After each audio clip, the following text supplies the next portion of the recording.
अस्सलाम वालेकुम, कैसे हैं आप? उम्मीद है सब ठीक ठाक होंगे। आज हम आपके लिए कीमा मटर की रेसिपी कीमा मटर बना रहे हैं। कीमा मटर, और जिसके लिए हमने लिए ये 2 प्याज लिए हैं, ये 2 टमाटर लिए हैं बड़े, और ये हरी मिर्चें हैं 5-6, और ये 1 प्याली मटर है। और कीमा जो है आधा किलो है, 750 ग्राम। हमने जो 2 प्याज लिए थे वो हमने काट लिए हैं, और ये 1 प्याली है जो हम इसमें डालेंगे। अब इस प्याज को हमने ब्राउन करना है, थोड़ा सा हल्का लाइट। प्याज हल्के हल्के से ब्राउन हो गए हैं। अब हम इसमें ये टमाटर डाल देंगे जो 2 हमने काटे।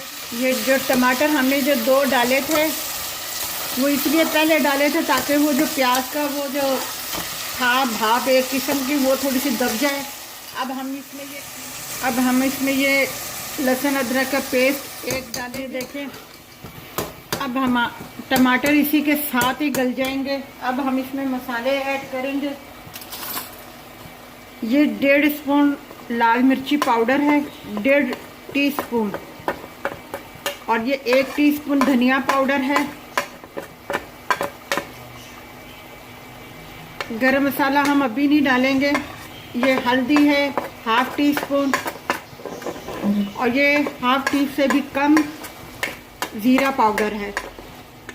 और ये हल्का सा पानी डाला था, दम पे रखा था। अब हम इसमें ऐड कर देंगे मटर फ्रीज किए हुए, इसलिए इन्हें गलने में टाइम नहीं लगेगा। और साथ ही हरी मिर्चें हम ऐड गए इसे भूनते हुए। अब हम लास्ट में इसमें 1/2 टीस्पून काली मिर्चें पाउडर, और ये गरम मसाला जो है जो 1/2 टीस्पून था वो हमने ऐड कर दिया इसमें। अब इसको दम पे देंगे। ये देखें, हमारा कीमा मटर तैयार है। फ्रीज़ किए हुए मटर थे, इन्हें गलने में कोई टाइम नहीं लगता, 5 मिनट में ये गल जाते हैं। और हमने अपना कीमा मटर तैयार कर दिया है। आप इसे ज़रूर बनाइएगा, ट्राई कीजिएगा, बहुत मज़े का है। और मसाले बिल्कुल परफेक्ट हैं। अगर आप इससे ज़्यादा स्पाइसी खाना चाहते हैं तो आप थोड़ा सा रेड चिली वगैरह और अपना ग्रीन मिर्ची जो है और ज़्यादा डाल सकते हैं आप इसमें। और हमारे चैनल को लाइक कीजिएगा, शेयर कीजिएगा, सब्सक्राइब कीजिएगा, और अपना ख्याल रखिएगा। अल्लाह हाफ़िज़।